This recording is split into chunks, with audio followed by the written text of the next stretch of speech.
الله أكبر الله أكبر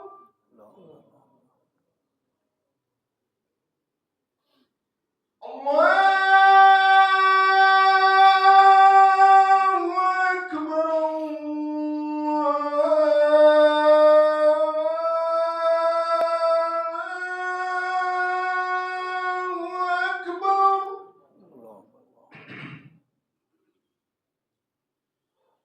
أشهد أن لا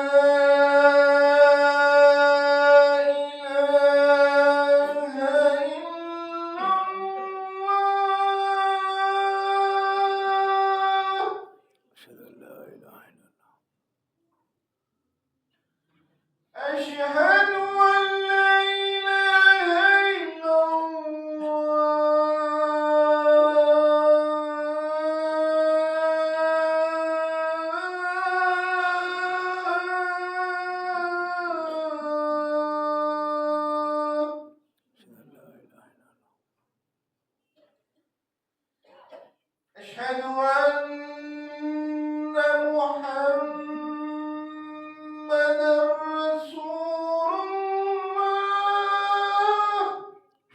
رسول الله أشهد أن محمدًا رسول الله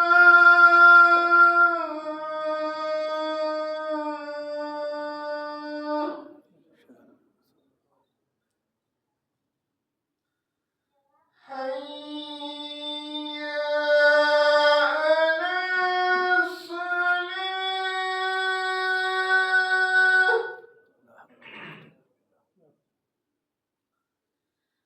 حي على الصلاة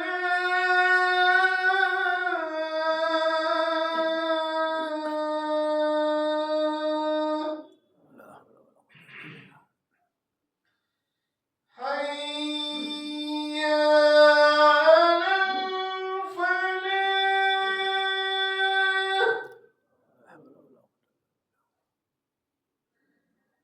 حي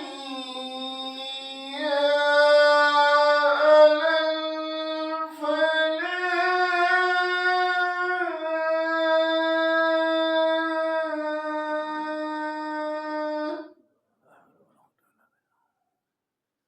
الله أكبر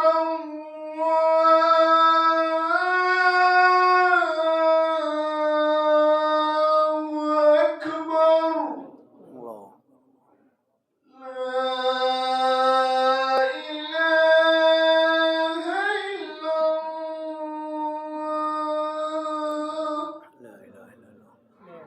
الله. إن الحمد لله نحمده ونستعينه ونستغفره ونعوذ بالله من شرور أنفسنا ومن سيئات أعمالنا من يهده الله فلا مضل له ومن يضلله فلا هادي له وأشهد أن لا إله إلا الله وحده لا شريك له وأشهد أن محمدا عبده ورسوله وقد قال الله تبارك وتعالى في القرآن المجيد والفرقان الحميد فأعوذ بالله السميع العليم من الشيطان الرجيم يا أيها الذين آمنوا اتقوا الله حق تقاته ولا تموتن إلا وأنتم مسلمون يا أيها الناس اتقوا ربكم الذي خلقكم من نفس واحدة وخلق منها زوجها وبث منهما رجالا كثيرا ونساء واتقوا الله الذي تساءلون به والأرحام إن الله كان عليكم رقيبا يا أيها الذين آمنوا اتقوا الله وقولوا قولا سديدا يصلح لكم أعمالكم ويغفر لكم ذنوبكم ومن يطع الله ورسوله فقد فاز فوزا عظيما أما بعد فإن خير الحديث كتاب الله وخير الهدي هدي محمد صلى الله عليه وسلم وشر الأمور محدثاتها وكل محدثة بدعة وكل بدعة ضلالة وكل ضلالة في النار وقد قال الله تبارك وتعالى في القرآن المجيد والفرقان الحميد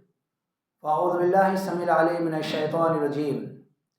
ان فی خلق السماوات والارض واختلاف اللیل والنہار لآیات لأولی الالباب. وقال تعالی فی موضع آخر واللیل اذا یغشی والنہار اذا تجلی. معزز و محترم حاضرین جمعہ، تمام قسم کی حمد و ثنا، تعریفات، تسبیحات، تحلیلات، تحمیدات اللہ ذوالجلال والاکرام کے لیے سزاوار ہے، جو ساری کائنات کا خالق، مالک، حاکم، مدبر،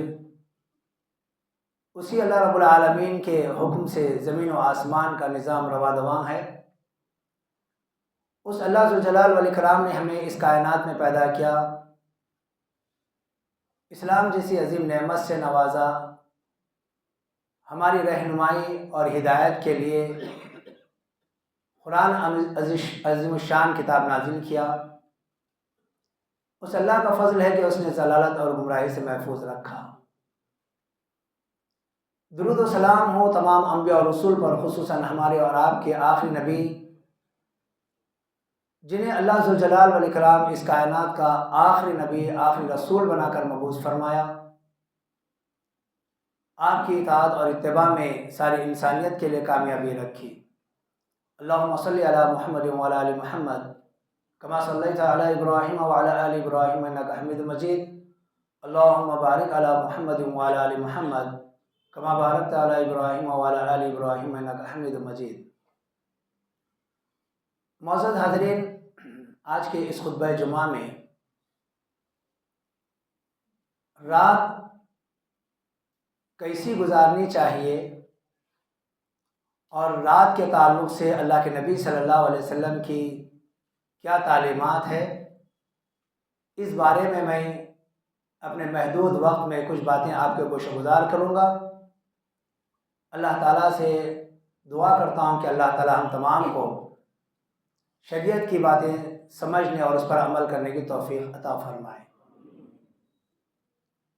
قرآن کریم میں اللہ رب العالمین کا فرمان ہے، یقیناً زمینوں اور آسمانوں کی پیدائش میں اور رات اور دن کے اختلاف میں، یعنی ایک کے پیچھے ایک رات اور دن کے آنے میں، عقل مندوں کے لیے بہت بڑی نشانی ہے۔ اور اللہ تبارک و تعالی رات کی اور دن کی قسم کھائی ہے، واللیل اذا یغشی والنہار اذا تجلی۔ قسم ہے رات کی جب وہ ہر چیز کو ڈھانک لے، اور قسم ہے دن کی جب وہ ہر چیز کو ظاہر کر دے۔ قرآن کریم میں مختلف مقامات پر رب العالمین نے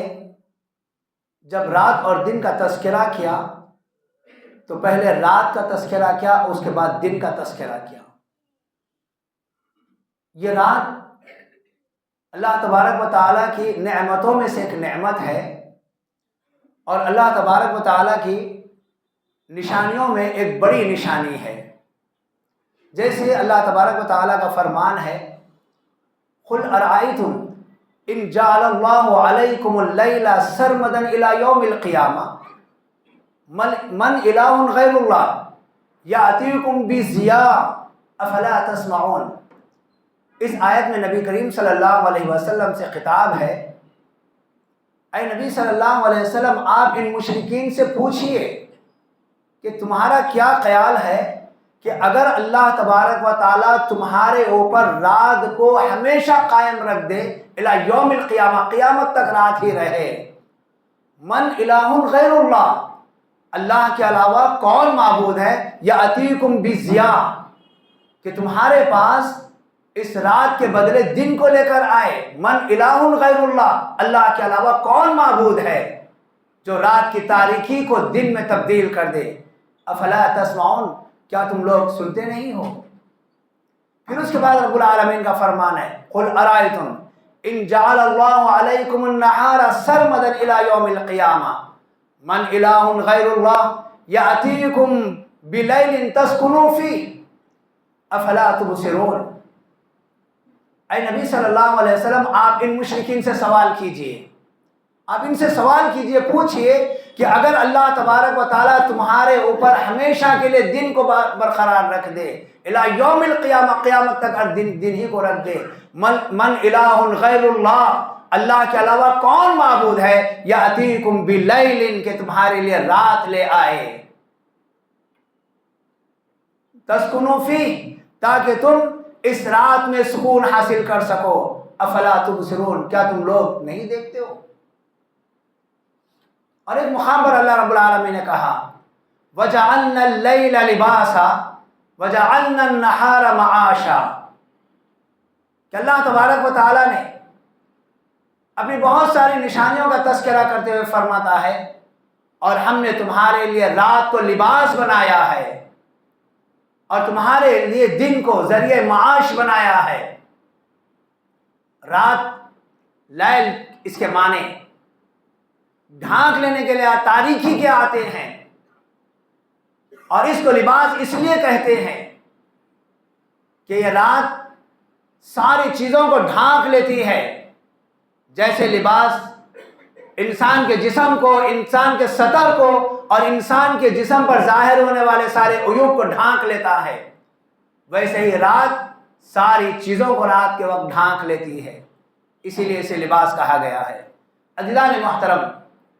یہ رات اللہ تبارک و تعالیٰ کی نشانیوں میں سے بڑی عظیم ترین نشانی ہے، اور یہ رات اپنے اندر بہت سارے خوبیوں کو لیے ہوئے ہے۔ اس رات میں بہت ساری خوبیاں ہیں، اور اللہ کے نبی صلی اللہ علیہ وسلم کی زندگی کو دیکھیں، آپ نے اس رات کا کیسا استعمال کیا ہے۔ رات کے استعمال کے لیے نبی صلی اللہ علیہ وسلم کی زندگی کو اپنا نمونہ بنا لیں اور دیکھیں نبی صلی اللہ علیہ وسلم نے رات کو کیسے استعمال کیا ہے۔ ام المومنین عائشہ صدیقہ رضی اللہ تعالیٰ عنہ کہتی ہیں کہ اللہ کے نبی صلی اللہ علیہ وسلم کے سوتے وقت کا یہ معمول تھا کہ آپ روزانہ جب اپنے بستر پر آتے تو آپ سورہ اخلاص اور سورہ فلق اور سورہ ناس پڑھتے، یہ 3 سورے پڑھتے اللہ کے نبی صلی اللہ علیہ وسلم، اور اس کے بعد اپنے دونوں ہاتھوں پر دم کرتے، پھونکتے،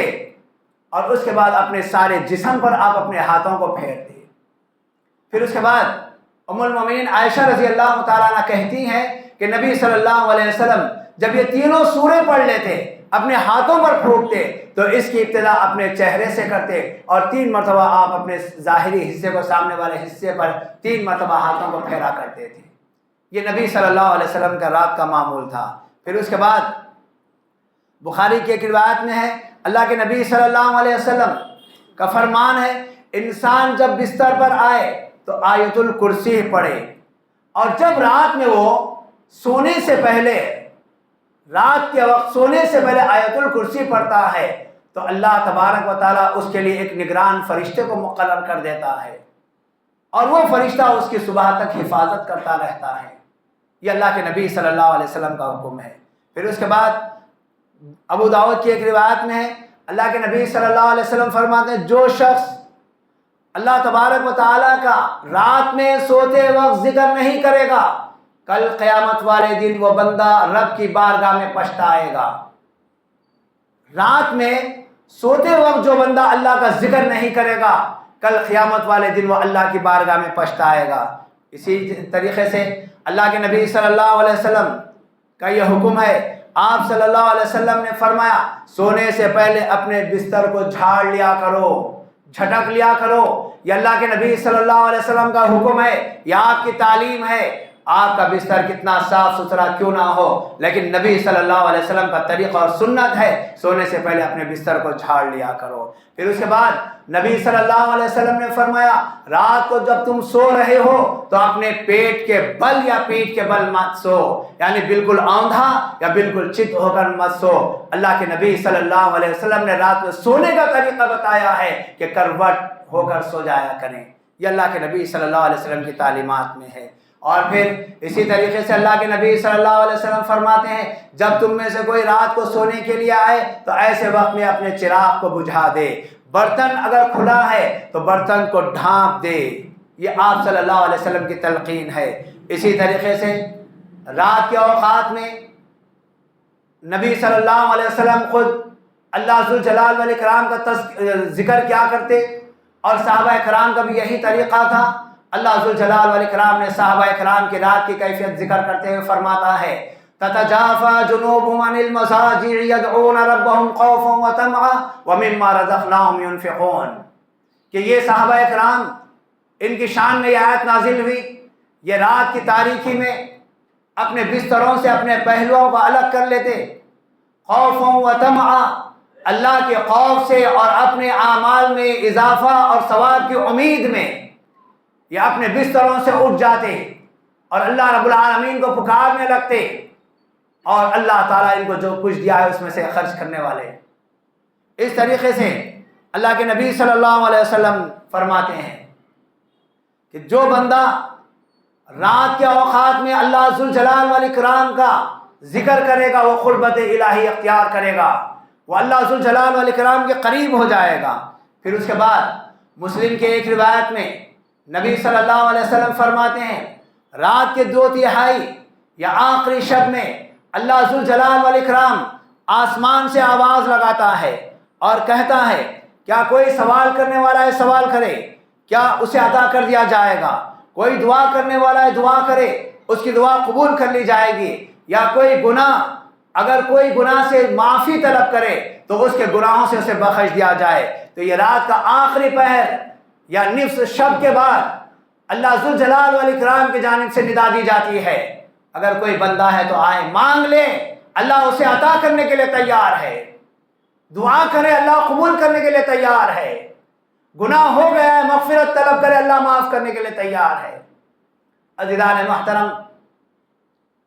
حضرت یونس علیہ السلام جب ان کو مچھلی نے نگل لیا، قرآن کریم نے اس کا تذکرہ کیا، 3 تاریکیوں میں سے حضرت یونس نے اللہ ذوالجلال والاکرام کو پکارا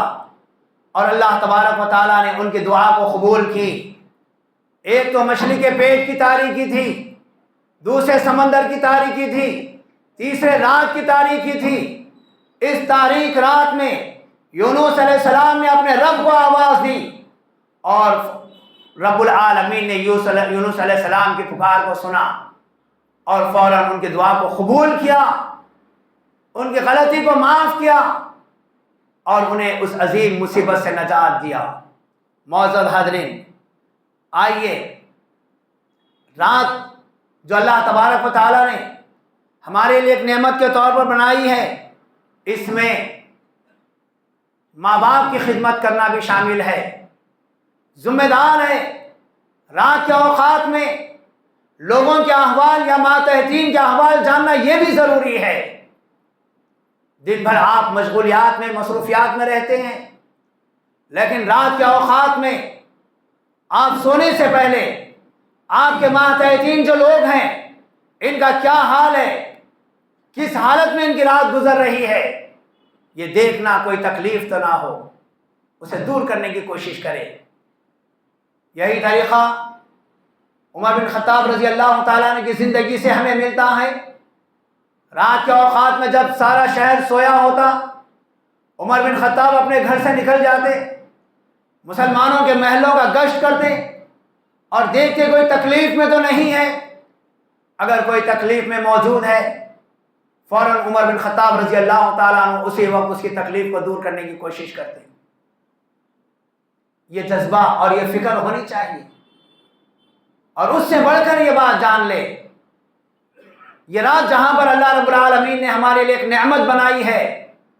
وہیں پر اس رات کو اللہ رب العالمین نے ہمارے سکون کا ذریعہ بھی بنایا ہے،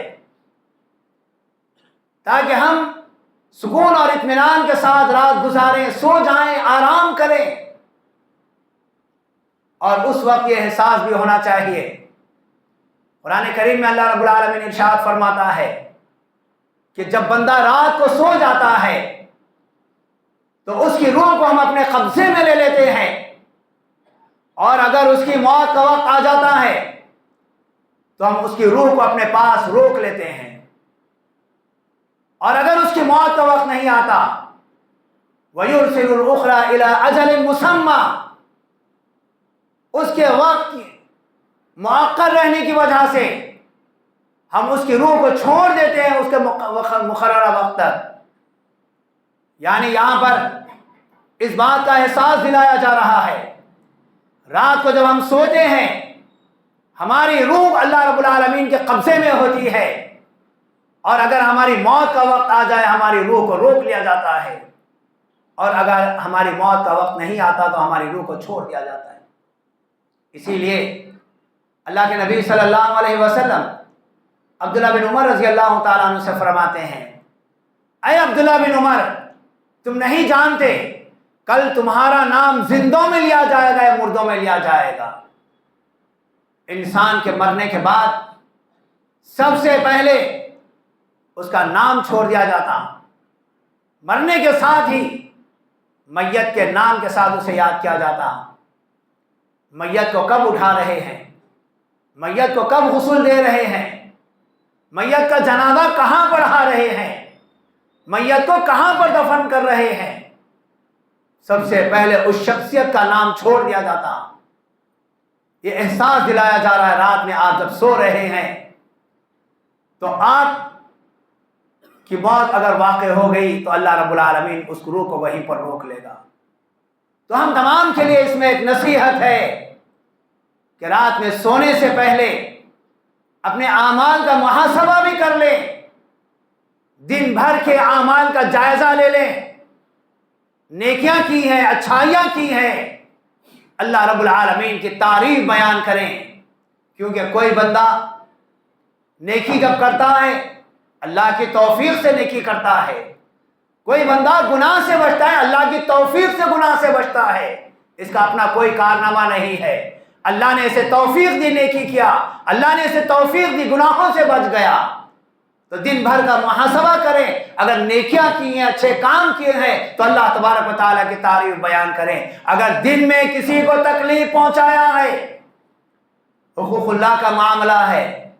تو اللہ سے توبہ و استغفار طلب کریں۔ اگر حقوق العباد کا معاملہ ہے رات میں سونے سے پہلے اس سے معافی مانگ لے، کیونکہ اللہ رب العالمین حقوق العباد میں کوتاہی کرنے والوں کو معاف کرنے والا نہیں ہے جب تک کہ وہ آپس میں ایک دوسرے کو معاف نہ کر لے۔ یہ احساس ہمارے اندر ہونی چاہیے۔ آئیے عزیزان محترم،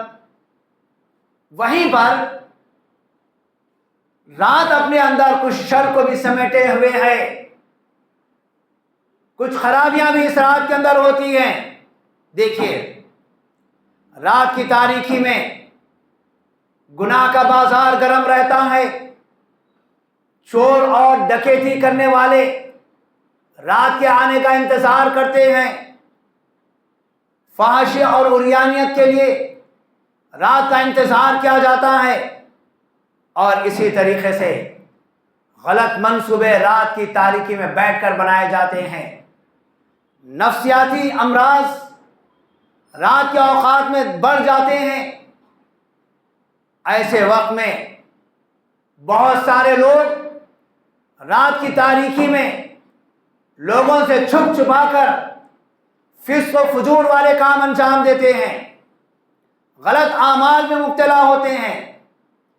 اور اسی طریقے سے آپ ایک حدیث سن لیں،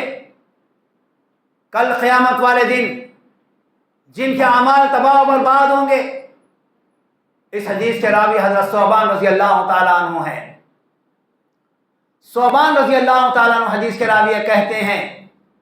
اللہ کے نبی صلی اللہ علیہ وسلم نے فرمایا، میں ایسے لوگوں کو جانتا ہوں کل قیامت والے دن وہ لوگ